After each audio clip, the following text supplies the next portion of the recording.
La presencia de Estados Unidos en Afganistán duró 19 años, 10 meses y 23 días, desde el inicio de la Operación Libertad Duradera el 7 de octubre de 2001 hasta el despegue del último avión estadounidense. Ese 30 de agosto de 2001, cuando el último avión estadounidense despegó de Kabul, quedaron en el recuerdo, en la mente del mundo entero, esas imágenes desgarradoras de mujeres desesperadas con sus niños en sus brazos, corriendo tras ese último avión que despegaba de ese aeropuerto de Kabul. Una gran multitud también de hombres, mujeres, niños se habían aglomerado en el aeropuerto, suplicando a los norteamericanos que los trasladaran de Afganistán porque temían caer nuevamente bajo el control de los talibanes. Miles de afganos suplicaban ser trasladados a Estados Unidos. Imagínese por un instante la angustia, la desesperación de esas madres con sus hijas, de aquellos que habían trabajado o ayudado a los norteamericanos al ver que el último avión, ese avión de los americanos despegaba y desaparecía en las nubes y con él también desaparecía la esperanza de aquella libertad que habían saboreado por casi 20 años, porque el régimen talibán volvía y ahora con más crueldad, como Satanás cuando fue lanzado a la tierra por su rebelión contra el Creador. En Apocalipsis capítulo 12, verso 12 dice: Por lo cual alegraos cielos, y los que moráis en ellos.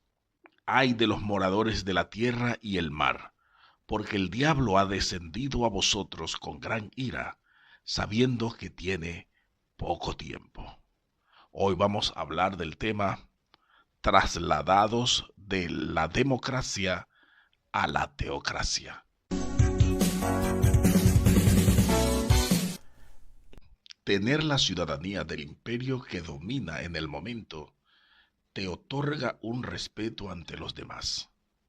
A Pablo lo estaban juzgando los judíos porque ahora estaba predicando del Evangelio cuando él había sido un perseguidor del mismo.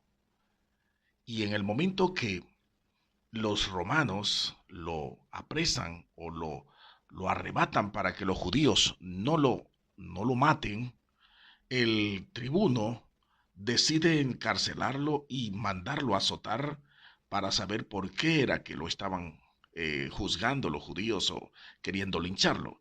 Y dice el libro de Hechos capítulo 22, verso 21 al 28 lo siguiente: Pero me dijo, habla Pablo, ve, porque yo te enviaré lejos a los gentiles.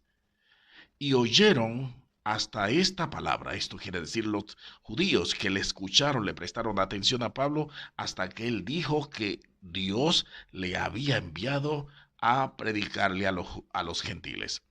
Entonces alzaron la voz diciendo: Quita de la tierra a tal hombre, porque no conviene que viva. Y como ellos gritaban y arrojaban sus ropas y lanzaban polvo al aire, mandó el tribuno que le metieran en la fortaleza y ordenó que fuese examinado con azotes para saber por qué causa clamaban así contra él. Verso 25 del capítulo 22 de Hechos.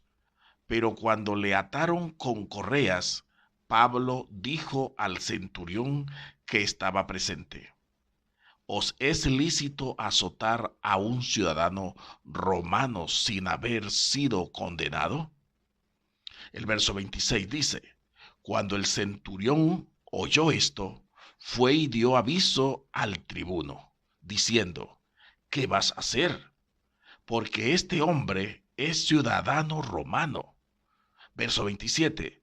Vino el tribuno y le dijo, esto es a Pablo: Dime, ¿eres tú ciudadano romano?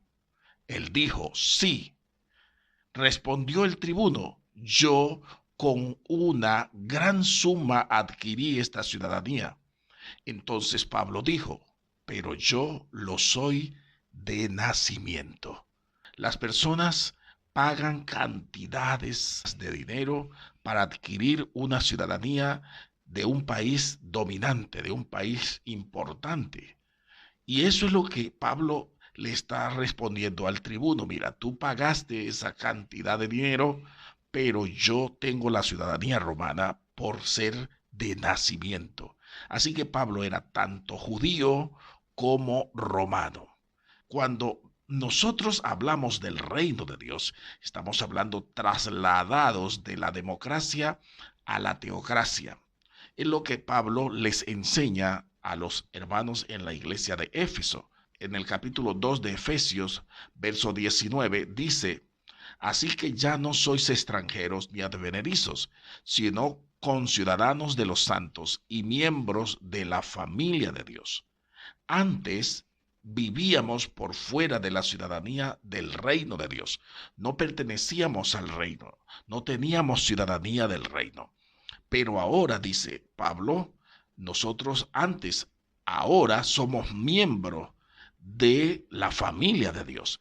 El apóstol Pedro, en el capítulo 2, verso 10 de la primera carta de Pedro, dice: Vosotros que en otro tiempo no erais pueblo, pero que ahora sois pueblo de Dios, que en otro tiempo no habíais alcanzado misericordia, pero que ahora habéis alcanzado misericordia. Esto Pablo y Pedro están enseñando a la iglesia que antes los gentiles no hacían parte. Usted y yo y todos los que hacemos parte de la iglesia cristiana no hacíamos parte de la ciudadanía del reino. Estábamos por fuera, pero el Señor en su misericordia le escribe a los colosenses, el mismo apóstol Pablo, en el capítulo 1, que fuimos trasladados a su reino. En Colosenses 1, 12 al 14 dice: con gozo, dando gracias al Padre que nos hizo aptos para participar de la herencia de los santos en luz, el cual nos ha librado de la potestad de las tinieblas y trasladado al reino de su amado Hijo, en quien tenemos redención por su sangre, el perdón de pecados. Esto es lo que el apóstol Pablo y el reino de Dios, o sea, la visión de Dios, tiene para el ser humano. Antes usted no tenía esa ciudadanía, antes usted no pertenecía a la familia, pero el Señor lo trasladó. Imagínese aquellas personas que hoy están viviendo bajo esos regímenes, en esos países dictatoriales donde se han perdido los derechos, donde han empobrecido a la población y la gente queriendo migrar de esos lugares y pagan y hacen todo tipo de sacrificio para llegar a estos países donde hay ciertas libertades, donde hay prosperidad, donde hay derechos. Hoy en día también, como le dijo el tribuno a Pablo, le respondió el tribuno en Hechos 2:28: yo con una gran suma adquirí esta ciudadanía. O sea, la gente paga cantidad de dinero para volverse ciudadano en estos países importantes. Pero Pablo dice: yo soy ciudadano romano porque era el imperio dominante en ese momento por nacimiento. Ahora, ser parte o ser ciudadano de un país te da ese respeto, te da esos privilegios, porque cuando lo iban a azotar a Pablo, Pablo dice: ¿ustedes qué están haciendo? ¿Acaso la ley romana permite que se azote a un ciudadano romano sin antes haber sido condenado? O sea, a cualquier otro lo podían azotar a voluntad, a discreción del comandante, del funcionario del momento que lo arrestara, pero no así a un ciudadano romano. Un ciudadano romano tenía ciertas prelaciones, ciertos privilegios, cierto respeto que no podían ser violados porque era el imperio dominante. Y así vemos hoy con las personas que tienen esa ciudadanía en países como Estados Unidos. Un norteamericano, un ciudadano norteamericano en el mundo entero, hoy, para ser arrestado, para ser juzgado, condenado, tiene que pensar el país de donde está siendo arrestado, ¿cómo lo va a hacer? Porque hay leyes que no permiten que sus ciudadanos sean juzgados fuera de su propio país. Así que cuando los arrestan por cometer alguna violación, inmediatamente el país, o sea, Norteamérica, Estados Unidos, los pide y se los tienen que mandar para ser juzgados allá en su propio país. O sea, esos son privilegios que tienen por tener ciudadanía estadounidenses en este tiempo. Ahora, imagínese usted tener la ciudadanía no de Estados Unidos, sino de el reino de Dios. ¿Qué tan importante, qué tanto pesa para una persona decir o saber que ahora es ciudadano del reino, que hace parte de la familia de Dios?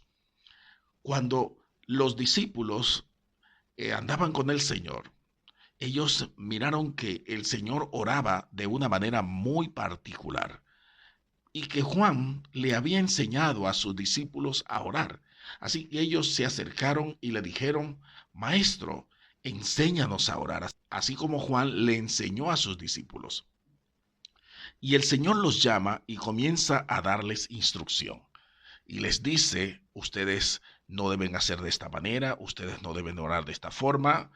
Y luego en el capítulo 6 de Mateo, versos 9 y 10, les dice: vosotros pues oraréis así: Padre nuestro que estás en los cielos, santificado sea tu nombre. Venga tu reino, hágase tu voluntad, como en el cielo, así también en la tierra. Este encabezado de la oración, que conocida como el Padre Nuestro, está dando a entender, y el Señor enseñándole a los discípulos y a través de ellos al mundo entero, a todos los que vendrían después de estos apóstoles, qué es lo que debíamos saber acerca del Padre y de su reino.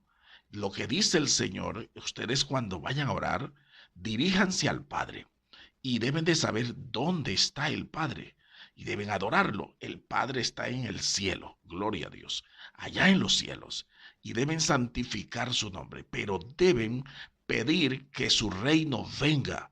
Venga tu reino. El reino de Dios debe ser el que ahora se establece en la vida del que ha aceptado al Señor como su Salvador, o el que se ha hecho parte del reino de Dios o de la familia de Dios. Y luego dice el Señor: ustedes deben decirle al Señor, al Padre, que la voluntad de Él se haga en sus vidas, así como se hace en el cielo. Hágase tu voluntad. Así como se hace en el cielo, así también se haga en la tierra. Entonces, en el reino de los cielos no existe la democracia, no existe la objeción de conciencia, existe una ley, y esa ley es la del Padre. Y todos deben estar bajo esa ley. Gloria a Dios. Por eso es que el Señor le dice que se haga tu voluntad. Él mismo fue ejemplo de esto. Cuando estaba finalizando su ministerio aquí en la tierra, allá en el Getsemaní, cuando estaba en angustia, fue a orar al Padre y le decía al Padre en oración: Padre, pasa de mí esta copa sin que yo la beba. Y luego agregaba y decía: pero no se haga mi voluntad, sino la tuya.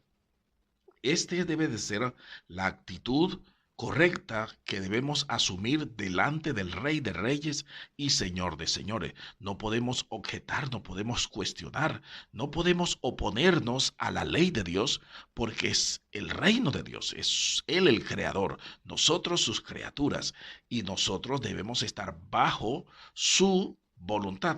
Y eso fue lo que le sorprendió al Señor del centurión, cuando este hombre va a pedirle que sane a su criado que está enfermo. Y el Señor le dice: yo voy a ir y lo voy a sanar, allá en el capítulo 8 de Mateo.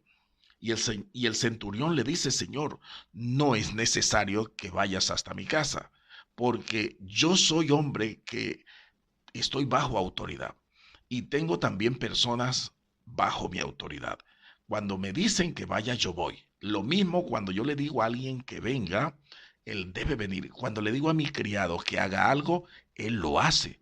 Por lo tanto, como sé que tú eres el Señor y que tienes la autoridad, esa palabra que tú lances hará la obra, obedecerá a lo que tú digas. Así que di la palabra y mi criado será sano. Y al Señor le sorprendió que este centurión entendiera los principios del reino.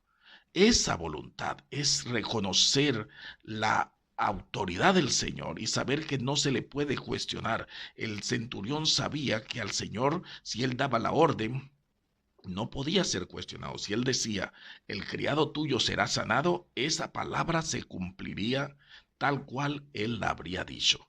También observamos que hay un concepto que las personas tienen hoy sobre, eh, hablando de la Biblia, que el libro, el papel aguanta todo. Así que cuando se refieren a la Biblia, lo tienen como un libro religioso que fue inventado por alguien y que, bueno, no es algo que debo de seguir al pie de la letra. Pero resulta que la, la palabra de Dios es inspirada por Dios, no es inventada por el hombre, es inspirada por Dios. Y en esa está un término que nosotros no hemos podido todavía asimilar y es el término esclavo. El concepto de la esclavitud no es algo que el ser humano le caiga bien, pero la esclavitud ha existido de toda la vida y hasta hoy existen. Pero en el reino de Dios, el término esclavo y el término siervo son sinónimos, o el término servidor. De tal manera que cuando una persona viene y se entrega al Señor o sigue el camino del Señor o hace parte de su familia, se convierte en un siervo de Dios. Hasta allí nosotros aceptamos que somos siervos de Dios, pero no queremos concebir en nuestra mente que el término siervo es sinónimo de esclavo en el reino de Dios. Por eso, en el capítulo 12, el verso 26 de Juan, dice el Señor, si alguno me sirve, sígame, y donde yo estuviere, allí también estará mi servidor. Si alguno me sirviere, mi Padre le honrará. El libro de Romanos, capítulo 6, verso 16 dice, ¿no sabéis que si os sometéis a alguien como esclavos para obedecerle, sois esclavo de aquel a quien obedecéis, sea del pecado para muerte o sea de la obediencia para justicia? Ese mismo texto de Romanos 6:16, en la versión Dios habla hoy, dice, ustedes saben que ustedes saben muy bien que si se entregan como esclavos a un amo para obedecerlo, entonces son esclavos de ese amo a quien obedecen. Y esto es así, tanto si obedecen al pecado, lo cual lleva a la muerte, como si obedecen a Dios para vivir en la justicia. Primera de Corintios capítulo 7, verso 22 y 23 dice, porque el que en el Señor fue llamado siendo esclavo, liberto es del Señor. Asimismo, el que fue llamado siendo libre, esclavo es de Cristo.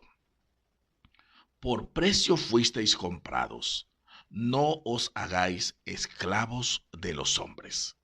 Por lo tanto, el siervo del Señor, lo que dice la palabra del Señor en el libro de Segunda de Timoteo capítulo 2, verso 24 al 26, allí el apóstol Pablo dice, porque el siervo del Señor no debe ser contencioso, sino amable para con todos, apto para enseñar, sufrido, que con mansedumbre corrija a los que se oponen, por si quizá Dios les conceda que se arrepientan para conocer la verdad y escapen del lazo del diablo en que están cautivos a voluntad de él. Esto contradice el concepto de que algunos tienen sobre el ahora ser parte de la familia de Dios. Y entonces se hacen ver como personas muy importantes y aceptan o esperan que la gente les tribute algún tipo de reconocimiento, respeto, reverencia, etcétera. Y entonces se les hace llamar o se llaman el siervo del Señor o la sierva del Señor, el gran siervo del Señor o la gran sierva del Señor. Y ese concepto, ese término siervo, contradice o va en contravía con el concepto de grandeza, porque el gran siervo del Señor debería ser el que más sirve. Ese es el concepto correcto. No existe como cuando había discusión entre los apóstoles de quién iba a ser el reemplazo del Señor cuando Él saliera de esta tierra, quién iba a quedar como principal. Y el Señor les llama y les dice, en el mundo la gente se enseñorea, los principales aceptan todo tipo de honores y demás, pero en el reino de Dios no es así. En el reino de Dios, el que se crea el más grande tiene que servirle a todos los demás. Así que es totalmente distinto en el reino de Dios. Y por esto los apóstoles reconocieron este concepto y se identificaban en todas sus cartas como siervos de Dios. Aquí el apóstol Santiago en el capítulo 1, verso 1 dice, Santiago, siervo de Dios y del Señor Jesucristo. Pablo, también en Romanos capítulo 1, verso 1 dice, Pablo, siervo de Jesucristo. También en Filipenses capítulo 1, verso 1 dice, Pablo y Timoteo, siervos de Jesucristo. Y también el apóstol Pedro se identifica de esta manera. En segunda de Pedro capítulo 1, verso 1, dice, Simón Pedro, siervo y apóstol de Jesucristo. Y también Judas se une a este concepto. En Judas capítulo 1, verso 1 dice, Judas, siervo de Jesucristo y hermano de Jacobo, a los llamados y santificados en Dios Padre y guardados en Jesucristo. Esto que estamos compartiendo en este capítulo, trasladados de la democracia a la teocracia, el concepto democracia surge en ese afán de querer quitarle el poder a los gobernantes. Y entonces se le da el poder al pueblo. De hecho, que la democracia significa eso, poder del pueblo para el pueblo. Y en ese sentido, los países que viven bajo este tipo de gobierno, el pueblo elige, el pueblo puede revocar. Y allí en esas comunidades los gobernantes terminan incluso en deshonra. Algunos terminan presos, otros exiliados, se van del país o terminan desacreditados totalmente porque el gobernante está allí expuesto ante esa comunidad que lo está vigilando continuamente y como lo ha elegido tiene poder sobre él. Pero en la teocracia no es así. En la teocracia gobierna Dios para el pueblo. Es el poder de Dios sobre el pueblo. ¿Y por qué? Porque Él es el creador. Usted y yo no podemos compararnos con el inventor, con el creador. Él es supremo, Él es superior a toda su creación. Por lo tanto, el que nos creó establece sus leyes sobre nosotros y debemos nosotros acatarlas. Ahora, usted observa que así como el pueblo del Señor debe obedecer al Rey de Reyes y Señor de Señores, en este mundo todavía existen monarquías, todavía existen reinos. Uno de los más famosos es el reino británico.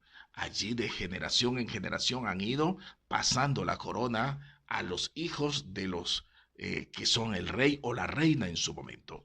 Y el pueblo de Inglaterra se siente orgulloso de tener una monarquía o estar bajo una monarquía en este tiempo. Y eso no los hace menos ni están empobrecidos. Ahora, hay una gran diferencia entre un régimen, una dictadura y una monarquía. Entonces, los monarcas son soberanos, son reyes que están heredando esa corona y ellos velan por el bienestar de su reino porque les interesa ser reyes de un reino poderoso, de un reino próspero. Y no puede haber prosperidad para el rey si el pueblo no es próspero. Pero las dictaduras son esa forma negativa, es como lo antagónico a la monarquía. La dictadura es alguien que llega al poder, usurpa el poder y se enseñorea del pueblo y trata de suprimir todos los derechos porque sabe que en cualquier momento, si él da oportunidad, lo pueden quitar. Gloria a Dios. Así que las dictaduras es la parte negativa de los que son este tipo de gobierno monárquico. De manera que en esta región del mundo, los hispanohablantes, nosotros no hemos conocido monarquías, no hemos vivido bajo un gobierno de reyes o monárquico. Lo que tal vez hemos llegado a tener algún acercamiento es a los regímenes, a las dictaduras. Pero donde hay este tipo de dictadura, allí encontramos que hay empobrecimiento, ahí encontramos que hay todo tipo de violación de los derechos. ¿Por qué? Porque las personas se sienten pues amos y señores y tratan de suprimir los derechos de todos los ciudadanos. Dios es un rey. El reino de Dios es algo próspero. Dios llama a las personas a su reino para hacerlos prosperar, para sanarlos, para librarlos, para darles vida y vida en abundancia, para cambiarles la vida. Él los llama a su reino para darle de sus riquezas, para darle de su vida, para hacerles que esas personas sean hombres y mujeres que ahora vivan una vida placentera. Por eso Él dice, vengan a mí todos los que están trabajados, cargados, yo los haré descansar. Vengan a mi reino y acá van a vivir una vida distinta. Así como la historia que les contaba al comienzo, cuando estos afganos sabían que se terminaba la influencia de Estados Unidos en su país y ahora iban a volver al régimen de los talibanes y que ese tiempo, esas 2 décadas que ellos vivieron de libertad, de prosperidad, donde las mujeres podían estudiar, donde las mujeres podían ejercer cargo, donde las mujeres podían ejercer esas libertades que los países demócratas pueden otorgarle a las mujeres, ahora sabían que se iba a terminar y que el país iba a volver al atraso, iba a volver a la pobreza, iba a volver a la persecución, a prescindir de sus derechos, que ya no iban a tener más esas libertades. Así que por eso era la angustia de ellos de rogarle a estos americanos que los trasladaran para que salieran de Afganistán y los llevaran a Estados Unidos. El Señor, por su gracia, te eligió y te trasladó de esa potestad de las tinieblas, donde estábamos a merced del enemigo, de Satanás, y te llevó a su reino. Ahora, cuán importante es que tú le puedas reconocer y que tú puedas adorarlo y que tú te sientas dichoso de ser parte de la familia de Dios.